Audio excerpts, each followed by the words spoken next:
My name is Tariq Masood. I'm the faculty director of the Middle East Initiative at the Harvard Kennedy School and a professor of public policy here.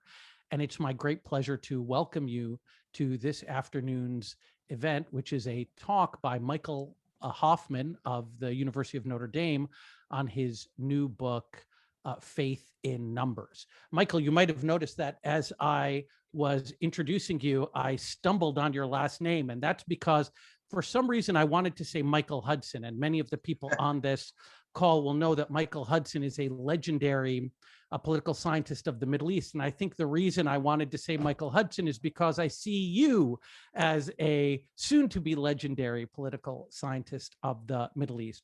Just to briefly give everybody a bit of background on Mike, he received his PhD in political science from Princeton University, was an undergraduate at the University of Notre Dame before going back there as a faculty member. He is widely published. This is his first book, but he's written quite seminal articles in the Journal of Politics, the Journal of Conflict Resolution, Political Behavior, and several other journals. The central question that he is engaging in his book that we're going to have the opportunity to hear a little bit about is this question about the compatibility of Islam and democracy, or more broadly, the compatibility between religion and democracy. There's certainly a perspective out there that suggests that religion and democracy are not necessarily compatible, and he offers a different and quite empirically informed perspective on that question. So I'm really looking forward to hearing that. The way we'll do this is that Professor Hoffman will speak for about 30 minutes, and then, as is my bad habit, I'll ask him a couple of questions at the to open the question and answer period before turning to you, our audience. I just want to remind everybody that this event is being recorded. So if you would like to ask a question but do not wish to have your face or voice preserved for posterity, you can just direct message me or one of the organizers, and we will air your question. I'll ask it on your behalf. So without further ado, let me turn it over to Professor Michael Hoffman to speak about his book, Faith in Numbers, Religion, Sectarianism, and Democracy. Thank you so much, Tariq, for the kind words and for the invitation. It's really a pleasure to get to talk to you all today. So thank you all for joining. I'm going to share my screen here. I've just got some slides to kind of guide us along. So as Tariq said, this is my first book. It's called it's called Faith in Numbers, Religion, Sectarianism, and Democracy. And in case any of you have pulled the book up on Amazon now or the Oxford University Press website, you might be a little bit confused, because if you look at the picture of the cover on those websites, that's not what it says. The picture of the cover actually says something different because of some wires getting crossed. So I went ahead and fixed it here. If you look on the screen, this is what the actual book cover, if you get the physical one, looks like. I'm kidding, but for whatever reason, if you get the Kindle version or if you look on websites, you see the unedited version here, but the subtitle is, in fact, Religion, Sectarianism, and Democracy, not Communal Prayer, Sectarianism, and Democracy. So what I'm going to do today in the next few minutes is first present some background and kind of motivation for what brought me to this topic and what I think makes it an interesting topic. I'll then present a theory of communal prayer or religion, whichever you prefer, sectarianism, and democracy that helps to explain part of the political ambiguity of religion when it comes to issues of democracy and redistribution. I will then present some of my findings, primarily from Lebanon, mainly from a data source that I collected in the form of an original survey conducted between the end of 2013 and the beginning of 2014. But I'll also show a few bits and pieces from other contexts, namely Iraq, and some cross-national data to try to provide some external validity. And then finally, I'll talk about what this all means for our understanding of the relationship between religion and democracy. The motivation for this project was in some ways just me looking at examples in the world historically and seeing that there's a lot of variation in the role that religion plays with respect to democracy. That on the one hand, you can point to a lot of examples where religious ideologies, religious organizations, religious leaders have actually played a really important role in promoting democracy, promoting human rights, and things like that. So some of the canonical examples are the role of liberation theology, especially in Latin America, where a certain view of Catholic theology was used to justify pro-democracy movements. We also see this, of course, in Black churches in the United States, where movements for greater civil rights in the United States were pushed along in a significant way by Black churches. Something similar goes on in some cases, so Poland being the most iconic, but in other cases in the Eastern Bloc as well, where religious leaders and religious movements served as a catalyst for resistance to the Soviet Union and calls for democracy. But on the other hand, and it's perhaps more common to hear this type of narrative, on the other hand, people often say that religion can be a useful tool for authoritarian regimes and can actually help them remain in power. There's a few different versions of this. One is the traditional Marxist understanding of religion as an opiate, that it kind of puts citizens to sleep. It makes them focused on the hereafter rather than the here and now. And so it makes them not particularly interested in pushing for democracy or other worldly pursuits. Another is more of a kind of doctrinal denominational claim that, as some authors, famously Samuel Huntington, argued, there are just features built into certain faiths that are anti-democratic. Traditionally, this is ascribed to Islam and Orthodox Christianity, but you actually don't have to go too far back in history to see cases where the Catholic Church, for instance, was clearly an obstacle to democracy in many cases. And then finally, there may be a more direct kind of institutional relationship between religion and certain authoritarian regimes, where the religious establishment may actually have institutional ties to dictators and thus have a vested interest in ensuring that they survive. So there's a lot of ambiguity here that we can see really the whole spectrum of religion playing a really important pro-democracy role, and also religion standing in the way, in a significant way, of democracy. And perhaps unsurprisingly, given the ambiguity present in just what we see in the world, the existing literature on the link between religiosity, and I'll explain in a second a little bit more about what I mean by that, and democratic attitudes is kind of all over the place. The results are broadly inconsistent with each other, and there are high quality studies that have found really every result imaginable. That it could be that there's no link whatsoever between religiosity, however considered, and support for democracy. There are other studies that find that religiosity has an anti-democratic effect, that people who are more pious or more religiously observant or have strong religious identities are less supportive of democracy than people who are not particularly religious. And on the exact opposite end of the spectrum, there are a number of studies that find that actually more religious people are more supportive of democracy. So there's no clear consensus, in fact, far from it, in the literature on this topic. And so that's part of the motivation of what I was trying to intervene in here. And part of my intuition was that I don't think this literature is wrong. I think it's just incomplete.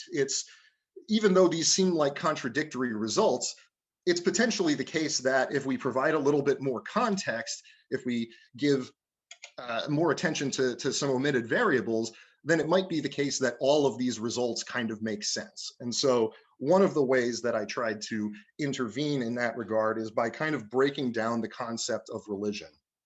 In the American politics literature, there's often reference to the quote unquote 3 Bs of religion: belonging, belief, and behavior.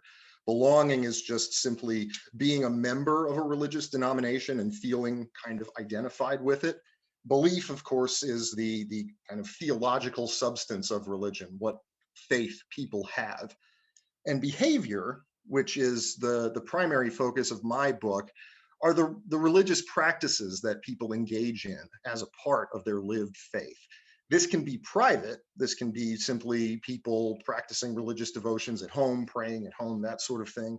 Or, and this is the important part for the purpose of this book, these can be communal. Most of the largest faiths in the world have some form of communal religious practice. It's often conducted on a regular basis, and large numbers of people participate in it. And I'll argue that this is a unique form of religious practice that has effects on attitudes toward religious identity, and then by extension, attitudes toward democracy that are actually theoretically predictable in a lot of cases. But I think that the existing literature is also somewhat incomplete in the sense that it frequently takes an almost exclusively cultural approach, that it's about the ideas about right and wrong, the ideas about good and evil that communal religious practice or any other form of religiosity underwrite, when in reality, I think the picture is more complicated than that, that I think that the effect of communal religious practice in particular has a lot to do with things that might not seem theological in nature. So for instance, I'm going to argue that people who engage in communal religious practice care about their religious identities more. They care about the interests of their religious groups more than people who don't engage in communal prayer. And so when we think of it in those terms, we might start to see a pattern emerge in which people start to view questions of redistribution, of democracy, of political representation through a group lens. I took a lot of inspiration on kind of one half of this story from the literature that looks at the kind of the formal model literature that looks at how configurations of economic and political power affect incentives with respect to democracy. So Acemoglu and Robinson was really influential in my thinking about this. But identities and identity groups in particular are broadly left out of this literature. That Acemoglu and Robinson do talk about groups, but groups are kind of homogenous when it comes to their economic and political interests, that when they talk about a group, it's a class. So it's essentially collapsing individual identities into group identities, and they're really one and the same, where you couldn't have in this model a person whose group interests are separate from their personal interests. What I'm arguing here is that to the extent that people care about their identity groups, they may be willing to sacrifice to some extent when it comes to their own personal political and economic interests. If they're part of a group that would benefit from democracy, they might be willing to put aside some of their own reservations about maybe the redistributive implications of democracy or something like that. So we need to integrate both personal and group interests here. Putting all of this together, I'll just give you a brief summary here of what my theory is about. What I'm arguing, the primary argument of the book, is that communal religious practice makes people care more about their group identity. It increases the salience of, in this case, their religious or sectarian identity, and consequently pushes their preferences with respect to things like democracy and redistribution more in the direction of the interests of their sect. This means that the effect of communal religious practice on attitudes toward democracy can point in opposite directions, potentially. So if you're a member of a group that would be a quote unquote winner of democracy, so this would be a large group that would be more competitive in elections. It could be a group that under the current political system is underrepresented for its size. To the extent that people perceive democracy to be more redistributive in the Acemoglu and Robinson sense, poor groups would also fit into this category. For groups like that, communal prayer should translate into greater support for democracy because democracy would benefit their group in some tangible way. Conversely, on the other end of the spectrum, for small groups, kind of overrepresented or overprivileged groups, the potential losers of democracy, communal prayer is going to have the opposite effect, where people who go to church, go to mosque more are going to be less supportive of democracy. The mechanism that I'm highlighting here is sectarian identity. And I use sectarian here kind of broadly, that I'm not referring to divisions within religions. I'm not referring to extremist or fringe groups. I'm really just talking about religious denominations here, which are salient identities in a lot of different parts of the world. But the religious experience is also something that I'm very interested in, specifically in the ways that the religious experience influences the salience and texture of sectarian identity. So one of the key Shia religious leaders in Lebanon had this quote in a sermon that I came across several years ago, where he talks about the experience of communal prayer. And he says that it, quote, generates compassion, cohesion, and solidarity. This really rang true to me because it's very consistent with what I found in surveys, as well as open-ended questions of people about their religious experience. So it does bring people together with the members of their group that they're worshiping alongside. However, it's entirely possible that while communal religious practice may bring people of the same group together, it may actually harden the boundaries between groups. It may be the case that it promotes, in the social capital terms, it promotes only bonding social capital rather than bridging social capital. So it may be that it makes people more attentive to the concerns of their co-sectarians or their co-worshipers, but less sensitive and in some cases maybe even hostile to the interests of other groups. There's a lot of psychological literature that's not explicitly related to religion that indicates that this might be the case, that the kind of communal experience that communal religious practice involves can lead to, in some cases they refer to this as parochial altruism, that it makes you kind of generous towards people inside your group, but in some cases less generous towards people outside the group. If we think about this in terms of sectarian interests with regard to democracy, there's clearly an ambiguity here that depending on the interests of the group, if I feel more strongly attached to my group, it could be that this experience makes me more pro-democratic or more anti-democratic. So I'm using this partially to explain the political ambiguity of religion. But it's important to consider when discussing this mechanism exactly what communal prayer does. And I think that there are two ways that communal prayer translates into the heightened sectarian identity that I've pointed to. One is simply that the communal experience has a psychological effect of bringing people together. There's a lot of great literature in the discipline of psychology that says that the types of things that are abundant in communal religious practice, so chanting, doing things physically in unison, like bowing, things that are a part of just about every communal religious practice, have this effect of bringing more social solidarity to the group. It makes people feel like they're part of the same thing. So this is one clear mechanism in which people are brought closer to their co-worshipers as a result. And this is consistent with what I found in asking respondents open-ended questions about the religious experience. So many of them said that doing all of these things together makes them feel close to not only the people standing next to them, but to the sect as a whole. So you can see the quote on the screen here that one respondent said that the mosque is like home, the place where you feel safe with members of your sect. And I'll argue, so I won't talk much about this today for the purposes of conserving time, but in the book, I argue that this is not something that is peculiar to Islam. It's the kind of thing that happens very similarly, certainly in Christianity, as well as other world faiths, that the communal religious experience in this sense looks fundamentally the same, almost regardless of what tradition you're looking at. So it's not something theologically unique to Islam. It's something that socially has to do with communal religious practice. The other part of this story, the other way in which communal prayer, I've argued, translates into sectarian solidarity is a bit more on the nose, if you will, that sermons often contain sectarian and political content. When I say sectarian, I don't mean that, again, in a pejorative way. It could simply be that preachers are invoking sectarian identity, that we should care about our fellow citizens of X or members of sect X. So it could be as simple as saying we need to look out for each other.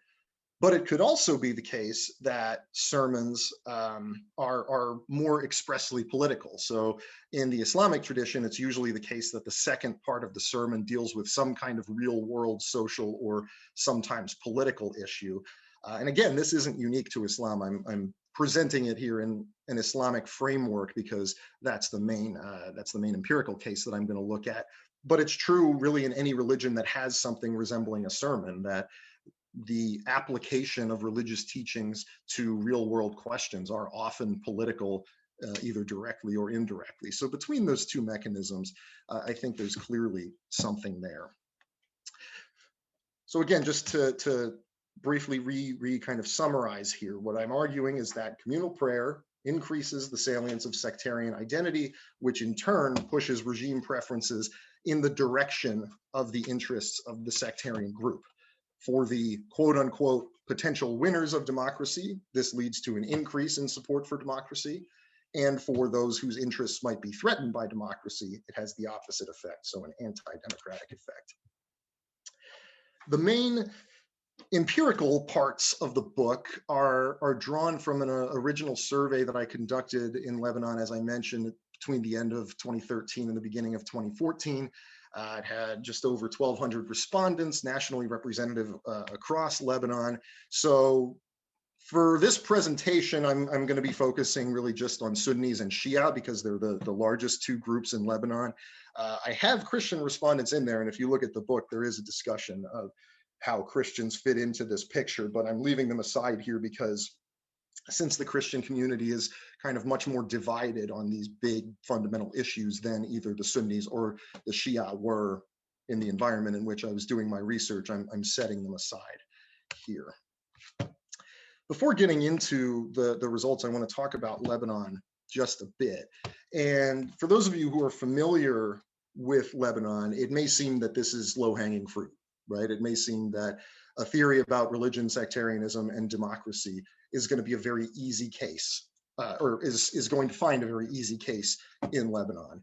And there's definitely an argument to be made there. And the key reason for that is that sectarianism is really built into the Lebanese political system in a way that's almost unheard of in most countries. And so you can see this quote here that Ali Hamdan, one of the leaders of the Shia ML movement in Lebanon, said, "Anyone on the street would say that sectarianism is the main problem in Lebanon." And my surveys broadly support that claim. But I'll also argue that Lebanon is in some ways a hard case for a theory like this one. And it's for exactly the same reason, that because sectarianism is so built into the Lebanese political system, it seems perhaps unlikely that communal religious practice would have any effect at all. You would think that it would potentially run into a ceiling effect where, because the very foundation of the electoral system is sectarian in nature, why would it make any difference whether somebody goes to church or mosque or not? So I think that it goes both ways. There's definitely a case to be made that there are features of Lebanon that make it a relatively easy case, but I think there are also a number that make it a tricky case. But for those of you who may not be familiar with the Lebanese case, when I talk about it being kind of unique in its sectarian political configuration, Lebanon has, since 1943, in the National Pact that occurred between the leaders of the main sectarian communities in the context of the push for Lebanese independence, has had a consociational system where all of the top positions, as well as shares in parliament, are dictated by sect, that the president will always be a Maronite Christian, that the prime minister will always be a Sunni, the speaker of parliament will always be a Shia, et cetera, et cetera. And also that the share of each sect in parliament is fixed, that no matter who anyone votes for, the number of Shia and the number of Sunnis and the number of Maronites and so on and so forth is going to be the same from election to election, regardless of the outcome. The idea here is that this will promote competition within sects rather than between them. The extent to which that's been successful is really a conversation for another day, but that's the motivation behind it. Historically, Sunnis and to an even greater extent Shia have been underrepresented in Lebanese politics. Sunnis have made up ground in this regard. The 1989 Ta'if Agreement increased the shares that Muslims in general got to the point where Shia are now quite a bit more underrepresented than are either Christians or Sunnis. But now in the kind of post, I guess the post late 2000s era, where the Sunni Shia division is much more salient in Lebanon than it had been for quite some time before this. It's now a situation where it's often presented as being kind of zero sum between Sunnis and Shia.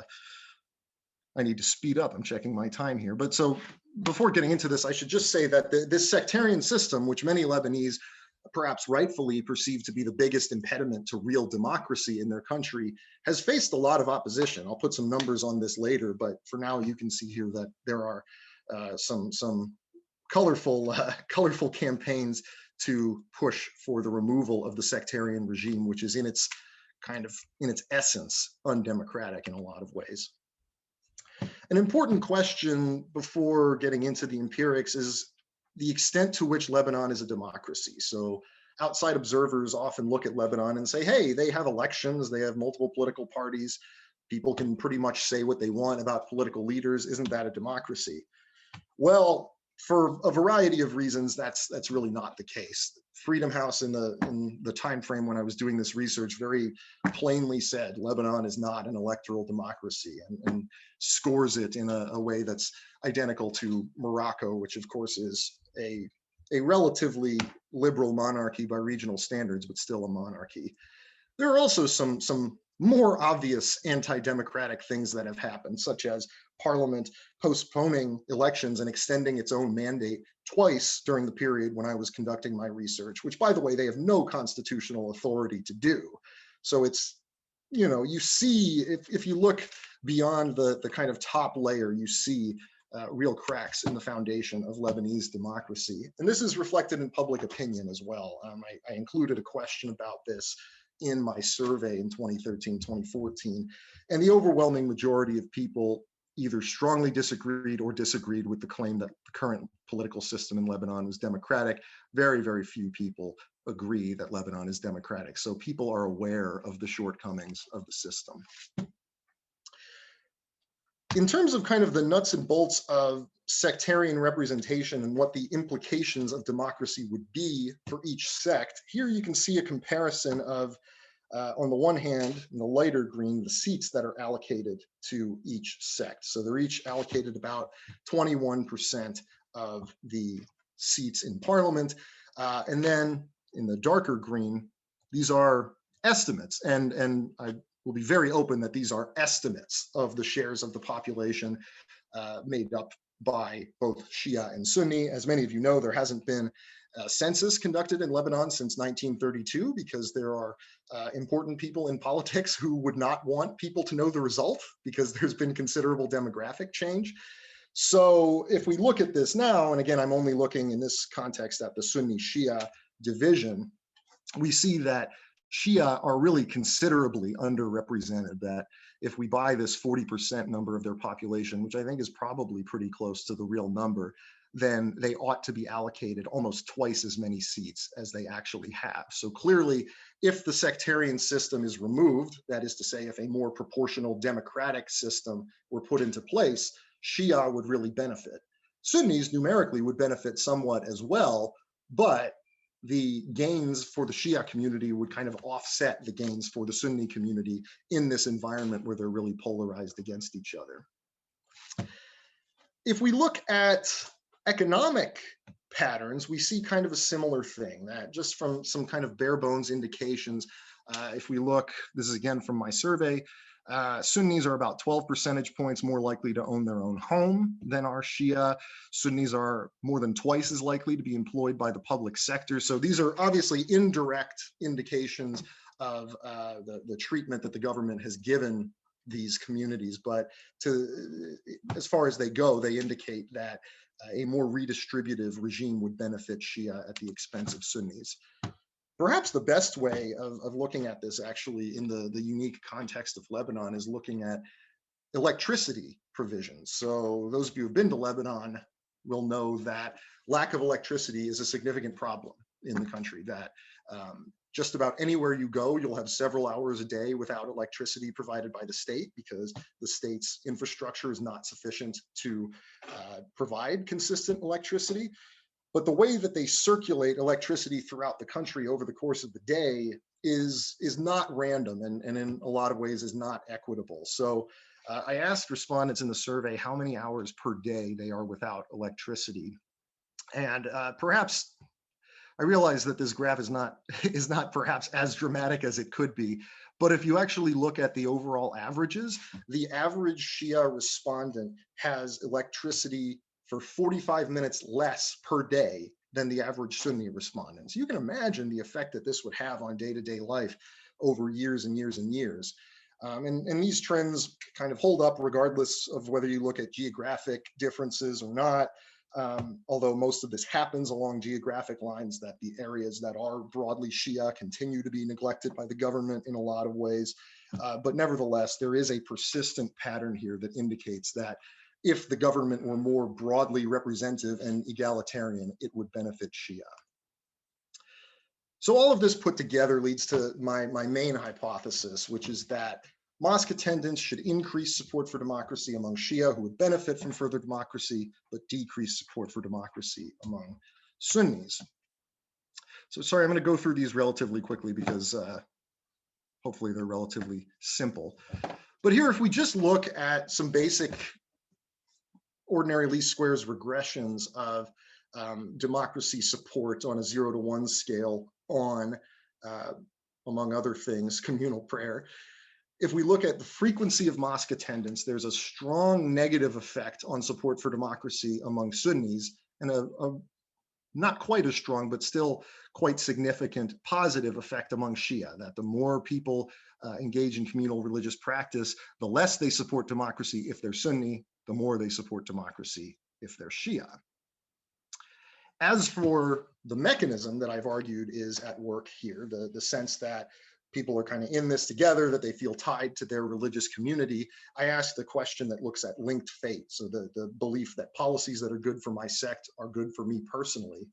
Here we see that the trends are essentially identical. I went over this originally about 10 times because I thought for sure I had made a typo and run the same model twice, but it turns out that the effects are just essentially identical. If you look closely, you can see slight differences. But people who never go to mosque report pretty low levels of linked fate, and people who go to the mosque very frequently report quite high levels of linked fate. So that indicates that the mechanism is potentially at work.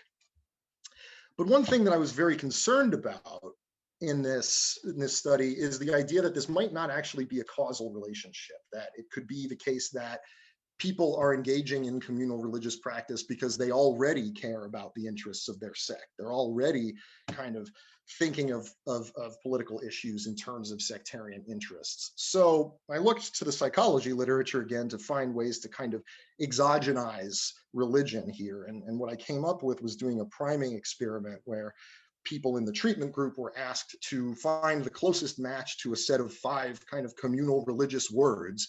And then the control group, it's 5 random words that don't represent any underlying concept. And so if I'm right, what I would expect to see is that people in the communal religious group would be either more pro-democratic if they're Shia or more anti-democratic if they're Sunni. And lo and behold, that's exactly what the results indicated, that in either direction, just doing this exercise of being primed with communal religious concepts increased support for democracy by something like 5 percentage points for Shia, and had just about the same negative effect for Sunnis. And then also I looked at the linked fate mechanism here, thinking that the communal prime should have a similar effect as communal prayer. Once again, they do. It's not quite significant at the 5% level for Shia, but basically of the same magnitude for both groups. Being in the treatment group made them report higher levels of sectarian linked fate. Another thing that I did, because the reality is that priming experiments like this are not the same thing as looking at the effect of communal prayer, because it's an artificial environment. It's kind of limited in that regard. So something that I did was to look at plausibly random variation in the date on which people were interviewed. So Friday being the day of communal prayer in Islam, I posited that people should be kind of more in tune with their sectarian identity, that they should report higher levels of linked faith on Fridays, if and only if they are attenders at mosque, because they're kind of getting the treatment of going to mosque. And that is the case, that among weekly attenders, being interviewed on a Friday made people significantly more in tune with their religious identities, whereas no such effect was present for people who don't attend mosque. I'm working on a paper that kind of expands on this, so I'm happy to discuss that further in the Q&A. And then finally, I'm going to skip over this actually for the sake of time, but the basic story here is that we see similar things when we ask about getting rid of the sectarian system rather than asking kind of vaguely and broadly about democracy. So the other case that I looked at in some depth that I won't talk about much, I've really just got this one figure, is Iraq. And the reason that Iraq was useful, beyond just saying this isn't purely a Lebanon story, is that in Iraq, you can kind of distinguish between the questions of representation and redistribution. When it comes to attitudes toward democracy in Lebanon, if you're a Shia, you have kind of every reason to think of democracy as being a positive thing for your group, because it's a poorer group and it's a group that's less represented in politics. In Iraq, it's kind of a different story, that Sunnis, so Sunnis are the smaller group, but now in the post-Saddam era, a lot of people are surprised to see this, but the data bear it out. Now in the post-Saddam era, Sunnis are the poorer group. So they, on the one hand, would benefit from redistribution, but real democracy has come at a major cost to Sunnis in a lot of cases, where the Shia majority has kind of pushed them out in a lot of ways. So I used the Arab barometer here to look at what effect communal prayer had on Sunnis and Shia in Iraq, depending on what they perceive democracy to really be about. And so what I found is that it really lines up quite well with those trends, that among Shia, if they think that democracy is really about representation, then communal prayer has a pro-democracy effect. But if they think that it is primarily redistributive, which would cost their group since they're wealthier now, then communal prayer makes them less supportive of democracy. And the exact opposite is true for Sunnis, who would benefit from redistribution, but not from kind of majoritarian rule. And then finally, I wanted to show, and I have to say these are not the, these are not overwhelmingly large effects, but I think it's important to establish some level of external validity as well as scope conditions here. I looked cross-nationally using the World Values Survey at whether the effect of communal prayer on support for democracy depended on the size of the group in general. So this was kind of the simplest way of looking at this. Large groups are going to be more competitive in elections because they've got more voters. So what that would mean is that large groups should demonstrate a more pro-democracy effect of communal prayer, whereas small groups should have the opposite effect. Broadly speaking, that is the case, but it's worth noting that these effects are really limited to two groups of countries, two, I guess, categories of countries. Countries that have low levels of democracy, because if democracy is kind of well established, then it's broadly perceived as the only game in town. And keep in mind, I wrote this book before, the recent developments in the United States. So I didn't anticipate that democracy could possibly not be the only game in town in a consolidated democracy. But so in countries with low levels of democracy, this pattern really holds. In countries where religious polarization, that is to say, where it's kind of where religious groups are configured in kind of a bipolar way, the theory works much better. But in highly democratic countries and less religiously polarized countries, there's really no effect there.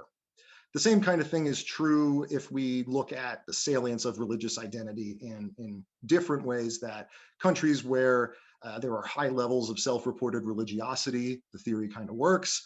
In countries where there's low levels of religiosity, the theory doesn't really work. The same with high levels of religious affiliation. So if people report being members of a religious denomination or not, the same kind of trend holds. Okay, so just to wrap up, and sorry for going over time a little bit, and sorry for speaking too quickly towards the end, but just some broad implications. I think that the tendency in the literature to think of this as a question of culture, a question of the theology that different denominations underwrite, is not sufficient. We need to think of this in some ways in almost a more bare sectarian interest way, that people care about their religious groups. And so the concrete and predictable ways in which a transition to democracy might affect their group actually matter to a lot of people. And to the extent that those things matter, those beliefs are reinforced by this everyday practice that a lot of people across the world do every week, of going to church or mosque or temple or whatever else. That this thing that shouldn't really have that big of an effect on attitudes toward democracy actually often does, and in predictable ways. And so it's not as simple as an interest, a personal interest-based account. It's not as simple as a theological account, but we rather need to bring together questions of identity and questions of interests. And then finally, I hope that this sheds some light on the political ambiguity of religion, especially when it comes to democracy. That I think going forward, we shouldn't be looking to see whether communal prayer or any other aspect of religiosity is kind of ambiguously pro-democracy or anti-democracy. We have to think about this as a situation where the effect can vary quite a bit, but not necessarily in a random way. If we look at this in a theoretically informed way, we can generate much better predictions about the relationship between religion and support for democracy. And so I hope that this has made some limited contribution to the literature in that regard. But in any case, thank you so much again for being here and giving me the opportunity to share this with you. I'm happy to take questions now. Thanks very much for that, Michael. That was really fascinating and learned, and you really did an incredible amount of really good work to come to your conclusion. So, I'm just going to abuse my position a little bit and ask a couple of questions, mainly to clarify all of the pieces of the argument. I have to admit, towards the end, I may have missed certain aspects of what particularly the cross-national and Iraqi data were showing. But as I understand you, the basic point you're making here is that the arguments or the attempts to identify a single type of relationship between religiosity and democracy, either religion is pro-democratic or anti-democratic, are impoverished, and that what we need to do is to think about how members of religious communities would fare under democracy. And so when members of a religious community would do well under democracy, they support it. And when members of a particular religious community would not do well under democracy, they oppose it. Now, there's two questions that emerge for me from this. The first is simply, is this a book that is about multi-confessional societies?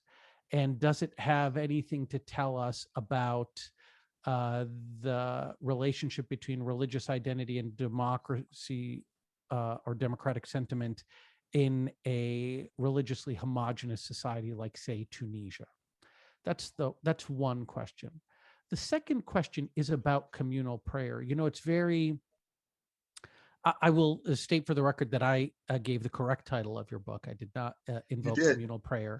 But the fact of the matter is that communal prayer is such a big part of this story and remains such a big part of this story, such that it's only at the 11th hour, I publish books, at the 11th hour, you change it from communal prayer to religion. And what I'm trying to understand is what work communal prayer is doing here, because it sounds like you are saying that participation in communal prayer is logically prior to the salience of religious identity.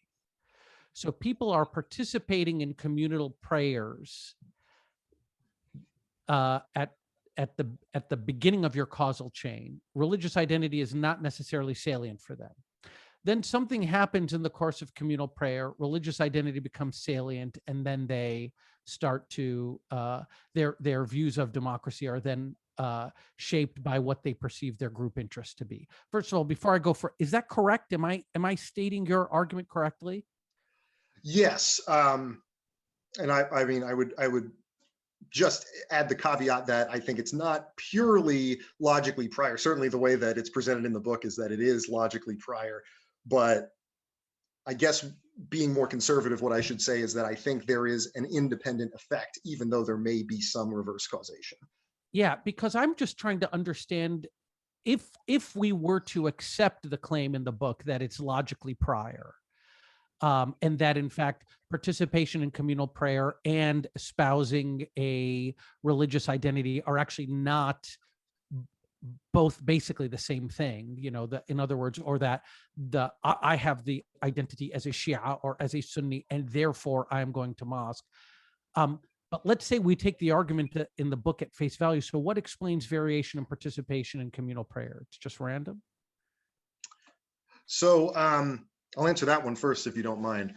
And I should say beforehand that it's totally unfair that I would have to answer questions from someone who might have actually read the book.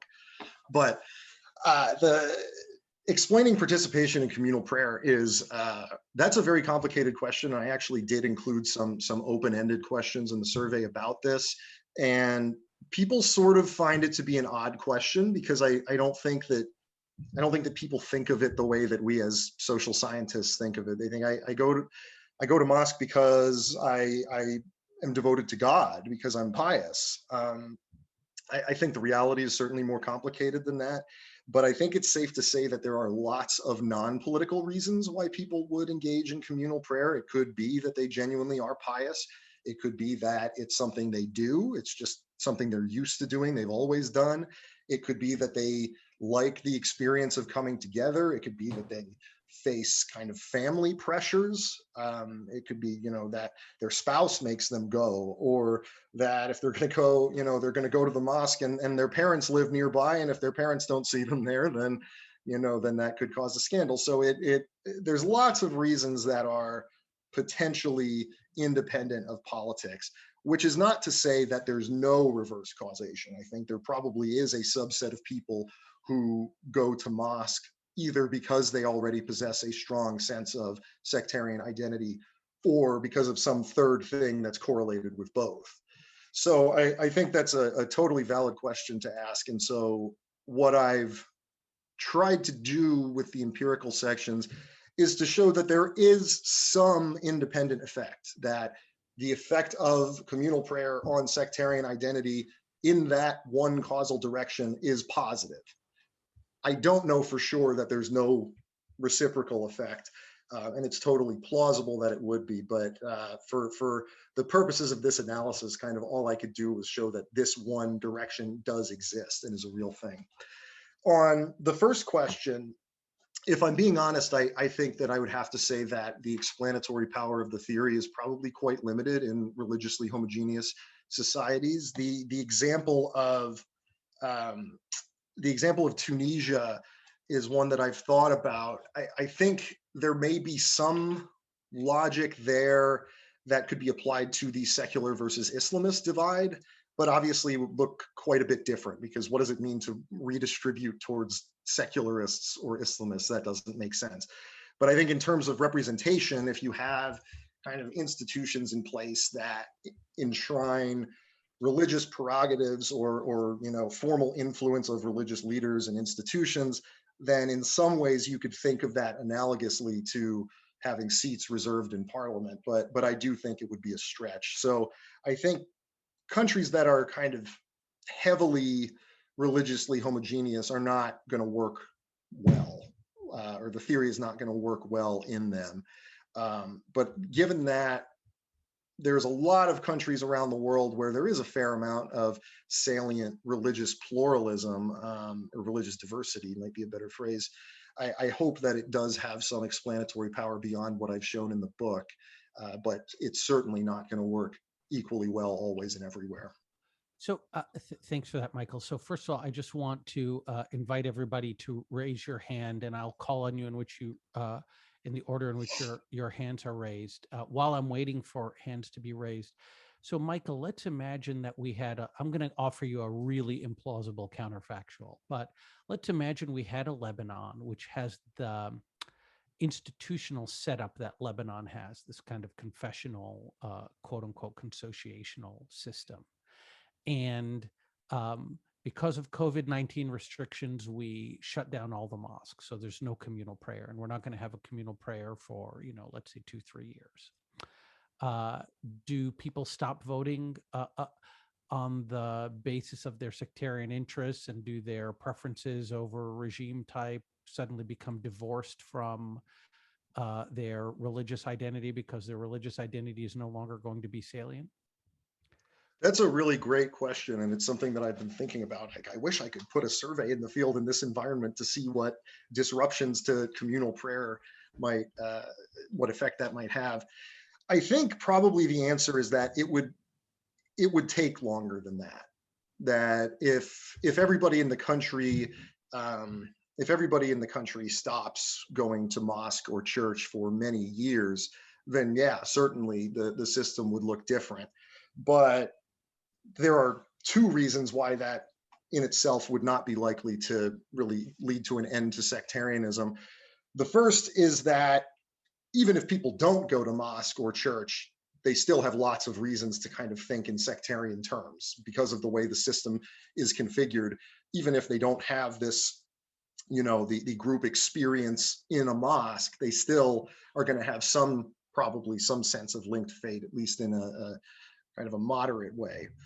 The other is that I think the effect of communal prayer is both cumulative and short-term, both cumulative and immediate. So this is something that I've been thinking a lot in looking at the Friday effect that I showed, that in order for this Friday effect to be present, in order to identify it in the data, it must wear off, right? Because I'm comparing Friday to other days of the week. So it tells us directly, it doesn't tell us much about what the cumulative effect is, and we kind of have to rely on the other analysis for that. So the way that I think of this is that we can view the effect as analogous to what some medicines are like, that if you take Tylenol, then 30 minutes later, you might not have a headache anymore. But if you take Tylenol constantly for years, that's probably going to have some effects on your health. So there's a cumulative effect and a kind of dosage effect. In this case, I think it's plausible that they point in the same direction, that some of the Friday effect lingers, that some of it is sticky, but the other part wears off over the course of the week. But so for all of those reasons, I think certainly if you did have a situation like the one you described where people weren't engaging in communal prayer much, there would be a reduction in the salience of sectarian identity. But I don't think it would be a low level of sectarian identity, at least not in the short to medium term. Yeah, because, and again, please inviting everybody to raise your hands. But just, clearly, I mean, one could make the argument, Michael, that the mechanisms by which sectarian identity are passed on are much more in the household and in the family. Mm-hmm. And, the type of person whose parents raise him or her to think of himself or herself as a Sunni or as a Shia is also going to be the type of person who's going to go and show up at the mosque. And so is there something that you are doing in your study to kind of show that no, actually the identity formation is really happening in the mosque and not happening in the household? That's one question. And then the second question is, what would happen if my dependent variable, instead of being support for democracy, were support for political parties? So in the context of Lebanon, what's the part, I don't know that there is a Sunni party, but to the extent, Hariri's party, Future Movement, or Hezbollah for the Shias, do you find the same? I'm assuming you would that would be trivially true that you would find the same thing. And then the last question I'll ask is, I was surprised not to hear about Christians, given how much time you spent telling us that, in fact, this is not just about Islam. So I'd like you to talk about that. And then I will call on Amani Mehrez, Daniel Tavana, and then Javad Salehi Isfahani. But go ahead. Thank you. Or you can just not answer those questions, or answer them later, and we can start taking questions from the audience. Well, I'll just briefly answer them, and I hope I can remember all three of them, or you can remind me. But so the first one about the household versus church or mosque effect, I don't think of this as an either or thing. I think I had to be very cautious when I first started presenting this, because I think I was inadvertently coming across as saying this explains support for democracy in Lebanon or anywhere else. And that's really not what I'm trying to do. It's one factor among many. And if you look at the entire constellation of things that determine support for democracy, I'm certain that this is not the most important one in any context. I just think that it's something that is kind of overlooked. And so if participation in communal prayer is having a sizable effect on the salience of sectarian identity on the one hand, and then by extension, the attitudes that people have toward democracy, I think that's worthwhile to identify on its own, even if it's only perhaps explaining a piece of the variation. Your third question was about Christians. I left them out because, I mean, I spoke too much as it were. I spoke for too long as it was, and adding Christians would be very problem, or would make that problem even worse. But there is a chapter in the book that looks at the difference between Christians and Muslims prior to the heightening of the Sunni Shia divide in Lebanon and the region more broadly in kind of the late 2000s. And that really, that part of the story is important to tell, because it shows that constellations change. So I have a quote in the book from a parliamentary leader in Lebanon who said, in politics, you don't have eternal enemies. That when people were thinking about electoral reform, redistribution, things like that, there was a time when it made sense in some ways to think of this as a Christian-Muslim thing. And that's what part of the book does. But then things change. The environment becomes more of a Sunni-Shia split. Christians are really divided, particularly on the Syria issue, almost 50-50 on whether they sympathize with the Syrian regime, which most Shia in Lebanon do, according to surveys, or whether they sympathize with the opposition, which most Sunnis do in Lebanon, according to surveys. So the Christian picture in 2013, 2014 is complicated. In an earlier chapter, I talk about an earlier era where communal practice really did have a strong anti-democratic effect for Christians, because they are the most underrepresented. They are the most underrepresented in the overrepresented in the political system as it stands.